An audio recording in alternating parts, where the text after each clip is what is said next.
الحمدللہ وحدہ والصلاة والسلام علی من لا نبی بعدہ اما بعد فاعوذ باللہ من الشیطان الرجیم بسم اللہ الرحمن الرحیم ان الذین کفروا وماتوا وهم کفار اولئک علیہم لعنۃ اللہ والملائکۃ والناس اجمعین خالدین فیہا لا یخفف عنہم العذاب ولا هم ینظرون۔ بے شک وہ لوگ جنہوں نے کفر کیا اور کفر ہی کی حالت میں مر گئے، وہ لوگ ہیں کہ ان پر اللہ کی لعنت ہے اور فرشتوں کی لعنت ہے اور سب لوگوں کی لعنت ہے، ہمیشہ اسی میں رہیں گے، نہیں تخفیف کی جائے گی ان کے عذاب میں اور نہ ہی انہیں مہلت دی جائے گی۔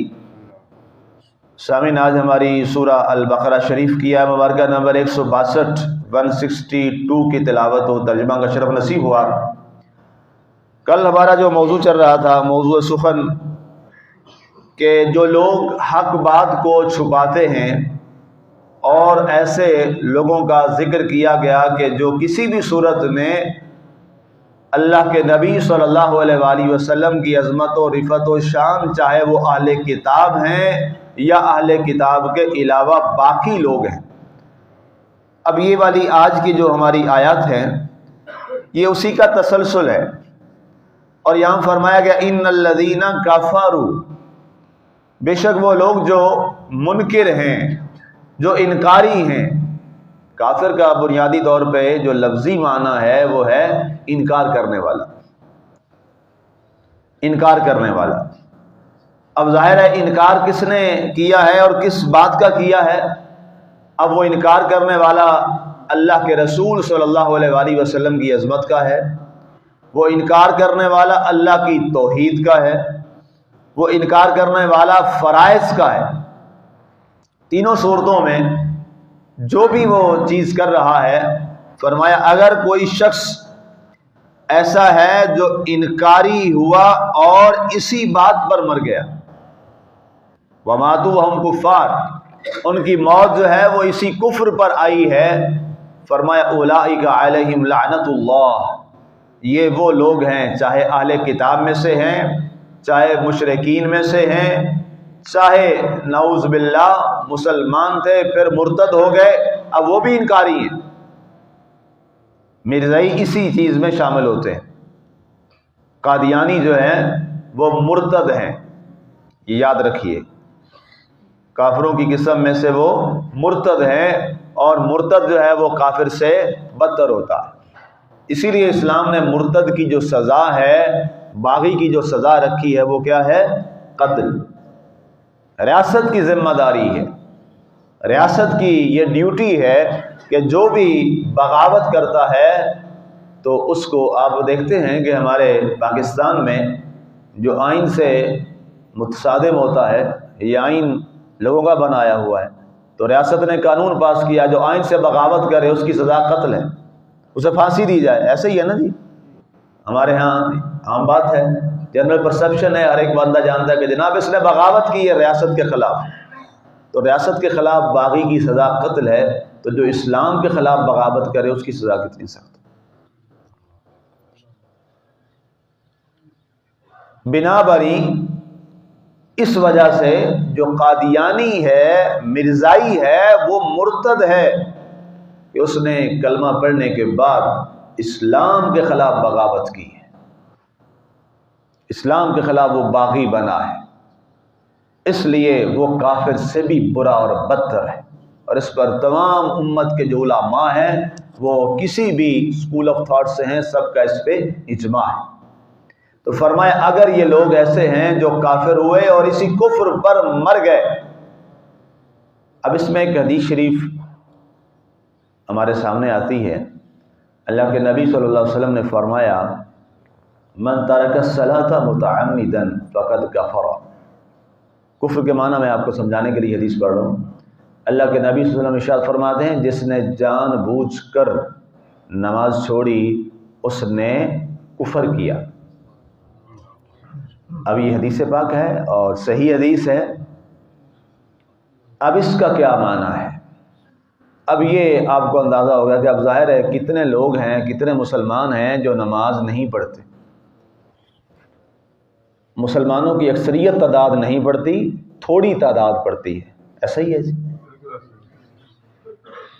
اکثریت نہیں پڑھتی، تھوڑی تعداد پڑھتی ہے۔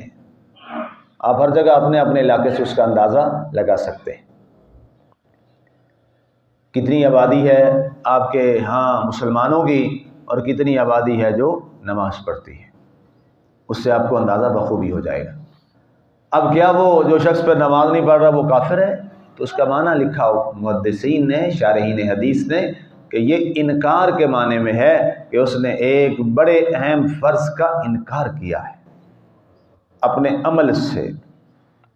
اب جو نماز نہیں پڑھتا، جو کبھی بھی نماز نہیں پڑھتا، بس یا جمعے پہ آتا ہے، اور کئی ایسے ہوتے ہیں جو جمعے کے بھی نہیں ہوتے، وہ عید کے عید ہوتے ہیں، اور ہو سکتا ہے کچھ ایسے بھی ہوں جو عید والے بھی نہ ہوں،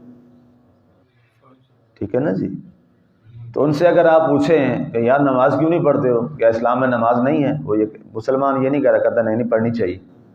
جو نماز نہیں پڑھتا وہ بھی یہ کہتا ہے کہ نماز پڑھنی چاہیے، ایسا ہی ہے نا جی؟ اب یہ ہے کہ اس نے عملی طور پہ انکار کیا ہے، اعتقاد اور اس کا یقین یہی ہے کہ میں غلط کر رہا ہوں، نہیں پڑھنی چاہیے نماز۔ اس بنیاد پر وہ عملی کفر والا معاملہ تو اس نے کیا ہے، لیکن اعتقاداً وہ کافر نہیں ہے، وہ مسلمان ہی رہے گا۔ اسی لیے جب علماء میں اس بات پہ اختلاف ہوا کہ وہ شخص جو نماز نہیں پڑھتا، اور لوگ جانتے بھی ہیں، سارے اہل محلہ اس پر گواہ بھی ہیں کہ یہ نماز نہیں پڑھتا تھا، جب وہ فوت ہو جائے تو اس کی نماز جنازہ پڑھی جائے یا نہ پڑھی جائے، اس پر بہت ڈیبیٹ کی علماء نے۔ تو علماء کا ایک پورا، علماء سے مراد آج کے علماء نہیں ہیں، متقدمین علماء جو ہیں، سلف صالحین ہمارے، وہ مراد ہوتے ہیں جب بھی یہ بات ٹرم لی جاتی۔ تو ان میں سے ایک پوری جماعت اور گروہ جو ہے وہ اس طرف گئی کہ انہوں نے کہا کہ اس کی نماز جنازہ نہ پڑھی جائے۔ اللہ اکبر، اللہ اکبر، اس کی نماز جنازہ نہ پڑھی جائے۔ اور اہل سنت کے ہاں، تمام مکاتب فکر کے ہاں، باقیوں کے ہاں، ادا کہ اہل حدیث کے ہاں بھی بڑی شخصیت جو معتبر ہے، جو سارے ان کی عظمت کے قائل ہیں کہ وہ بہت بڑے صاحب علم اور بڑی بزرگ شخصیت تھے، حضرت شیخ عبد القادر جیلانی رحمۃ اللہ تعالی علیہ۔ آپ کا فرمان یہ ہے کہ اس کی نماز جنازہ بھی نہ پڑھی جائے اور اسے مسلمانوں کے قبرستان میں بھی دفن نہ کیا جائے، ٹھیک ہے جی؟ اب ظاہر ہے کم از کم اس کا انکار وہ تو نہیں نہ کر سکتے جو 11ویں شریف مناتے ہیں، وہ تو نہیں نہ کر سکیں گے اس کا انکار، جو غوث اعظم سمجھتے ہیں۔ لیکن آپ کی شخصیت علمی حوالہ سے ایسی ہے کہ یہ تمام مسلمانوں کے فرقوں کے ہاں بڑی صاحب عظمت اور تسلیم شدہ شخصیت ہے، جو آپ کی دینی خدمات ہے۔ اس بنیاد پر آپ کا یہ فرمان ہے، اور جب میں نے طالب علمی زمانہ میں پہلی بار یہ پڑھا، جب ہم طالب علم تھے، ہم پڑھتے تھے مدرسہ میں، تو رونڈے کھڑے ہو گئے۔ اس قدر آپ کا یہ جملہ ہلا دینے والا ہے کہ اس کا جنازہ بھی نہ پڑھا جائے اور اس کو مسلمانوں کے قبرستان میں بھی دفن نہ کیا جائے، کہ اس نے ایک اتنا بڑا جو فرض ہے اس کو چھوڑے رکھا ہے مستقل طور پر۔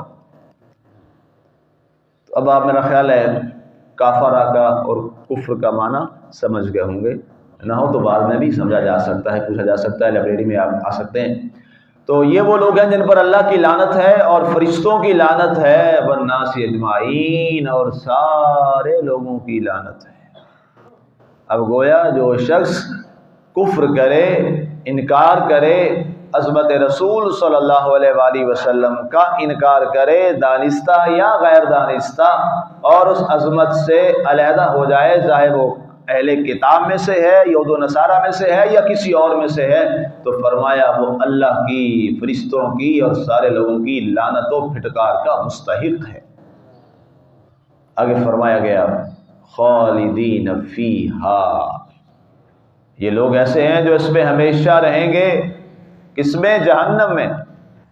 ان کی سزا جہنم ہے، لا یخفف عنہم العذاب، ان سے کبھی بھی عذاب ہلکا نہیں کیا جائے گا۔ اب یہ جو گستاخ رسول ہے، گستاخ رسول، اللہ کے نبی صلی اللہ علیہ وسلم کی توہین کرنے والا، اللہ اکبر، اس کی سزا قرآن نے متعین کی ہے۔ یہ والی جو آیتیں ہیں یہ کس بارے میں ہیں؟ یہ قرآن کی نص صریح ہیں اور نصوص قطعیہ ہیں، اور یہاں تک کہ صحابہ کرام کے زمانے میں جب ایسا ہوا اور حرمین شریفین میں سے حرم پاک مکہ شریف، بیت اللہ شریف اتنی مقدس اور حرم ہے، وہاں کسی چیز کا قتل جائز نہیں ہے، تو فتح مکہ کے بعد آپ کو یاد ہوگا کہ ایک شخص جو ہے وہ دوڑ کر آ کے لپٹ گیا تھا غلاف کعبہ کے ساتھ، وہ گستاخ رسول تھا، تو اسے وہاں سے نکال کر اسے قتل کیا گیا تھا۔ فرمایا گیا اس کی معافی نہیں ہے، اور سیدنا فاروق اعظم کا اس بارے میں بڑا سخت موقف ہے، آپ نے فرمایا اسے باہر نکالنے کی ضرورت بھی نہیں ہے، اور وہ حضرت عمر فاروق رضی اللہ عنہ یہی آیت پیش کیا کرتے تھے۔ آپ فرماتے ہیں اس کو کعبے سے باہر لانے کی ضرورت بھی نہیں ہے، اس لیے کہ اس نے کعبہ کی بھی پامالی کی ہے، نعوذ باللہ، اسے وہیں غلاف کعبہ میں بھی چھپا ہے، کعبہ کے اندر بھی چھپا ہے، اس کو وہیں قتل کر دو، اس لیے کہ اس نے اللہ کے رسول صلی اللہ علیہ وآلہ وسلم کی گستاخی کی ہے۔ ہاں، اس میں ایک بات سمجھ لیجئے جو بہت ضروری ہے، پہلے اس کی تحقیق کر کے اس کی گستاخی ثابت ہو جائے، اس پر بہت زیادہ ہمیں خیال رکھنا چاہیے۔ کئی ایسے واقعات ہوتے ہیں، لوگ اپنے ذاتی معاملات کو گستاخی کی بھینٹ چڑھا کے انسانوں کو مار دیتے ہیں، اور اس میں پہلے سمجھنا بہت ضروری ہے، وگرنہ معاملات جو ہیں وہ بڑی خطرناک صورتحال اختیار کر سکتے ہیں۔ کیونکہ ہمارے یہاں پاکستان میں لوگ اس حوالے سے بہت غیر محتاط ہیں، یہ علماء کی بھی ذمہ داری ہے اس بات پہ لوگوں کو بتائیں، سمجھائیں، اور باقی جتنے بھی معلمین ہیں ان کی ذمہ داری ہے۔ جیسے ابھی کچھ دن پہلے ہمارے یہاں واقعہ پیش آیا، تو اگر وہ ہماری فورسز نہ پہنچتی، پولیس ہماری نہ پہنچتی، تو ایک ناحق عورت کا قتل ہو جاتا، اور اس کی خون سارے مسلمانوں پر جو وہاں شامل تھے سب پہ ہوتا، ایک غلطی کی بنیاد پر، نہ سمجھی کی بنیاد پر۔ اب جس کو وہ آیتیں سمجھ رہے تھے وہ آیتیں تھی نہیں، نعوذ باللہ، وہ تو لفظ ہی کبھی قرآن میں وہ آیا ہی نہیں، استعمال ہی نہیں ہوا اس طرح کا، لیکن یہ صرف رسم الخط تھا، ایک عربی رسم الخط، تو ظاہر ہے وہ تو آپ جب جن کی زبان ہے، تو جب آپ جائیں باہر عرب کنٹریز میں تو ظاہر ہے انہوں نے لکھا ہوتا ہے کہ بیت المدورہ لکھتے ہیں عربی میں، بیت الخلاء ہے عربی میں لکھا ہوتا ہے، عربی رسم الخط ہوتا ہے ان کا، ظاہر ہے وہ تو واش روم کو بھی عربی میں لکھتے ہیں، تو آپ کیا کہیں گے یہ بے ادب ہے، واش روم کے اوپر عربی لکھی ہوئی ہے؟ ایسا نہیں ہے، یہ چیزیں سمجھنے والی ہیں اور اس پر بڑی احتیاط کی ضرورت ہے، لیکن جب ثابت ہو جائے پھر اس میں کوئی رعایت کی گنجائش نہیں ہے، پھر اس کو سارے مسلمانوں کے سامنے برملا لٹکایا جائے کہ یہ گستاخ رسول ہے، اور اس کا علاج یہی ہے، کیونکہ وہ ملعون ہے۔ وہ کیا ہے؟ ملعون ہے قرآن کی روح سے۔ آگے فرمایا گیا وَلَا هُمْ يُنظَرُونَ، اب ان کا عذاب بھی ایسا ہے کہ ہمیشہ رہنے والا ہے، عذاب کم بھی نہیں کیا جائے گا اور نہ ان کو کوئی مہلت دی جائے گی۔ لہذا اسی آیت کے تحت تمام محدثین نے، مفسرین نے یہ لکھا ہے کہ جو شخص اللہ کے رسول صلی اللہ علیہ وسلم کا گستاخ ہے یا اللہ کا گستاخ ہے، اسے مہلت نہیں دی جائے گی، اسے کوئی رعایت نہیں دی جائے گی اور اسے کوئی معافی نہیں دی جائے گی۔ اسی بنیاد پر جناب سیدنا صدیق اکبر رضی اللہ تعالیٰ عنہ نے منکرین زکوٰۃ کے لیے عام جہاد اور قتال کا اعلان کیا تھا، اور کتنے لوگوں کو آپ نے تلواروں سے کٹوا دیا تھا۔ بنا بری اس بنیاد پر قرآن کے یہ احکامات جو ہیں ہمارے لیے ایک واضح پیغام ہے اور واضح حکم ہے کہ جو شخص بھی، چاہے اہل کتاب ہو یا کوئی اور ہو، جو اللہ کے نبی صلی اللہ علیہ وآلہ وسلم کی عظمت کے حوالہ سے ہرزہ سرائی کرتا ہے تو وہ ناقابل معافی جرم ہے، اور اس کو سزا دینا ہر ریاست کی ذمہ داری ہے، ہر ریاست کی ذمہ داری ہے۔ جہاں پر اسلام کی اسٹیٹ ہے اور اسلامی ریاست ہے، اس کے فرما روا اور قاضی القضات کی یہ رسپانسبلٹی ہے کہ وہ اس کو سزا دے گا۔ اللہ تعالیٰ کی ذات ہمیں عمل کی توفیق عطا فرمائے اور قرآن کے احکامات کو ہمیں سمجھنے کی توفیق عطا فرمائے۔ آمین۔ وما علینا الا البلاغ المبین۔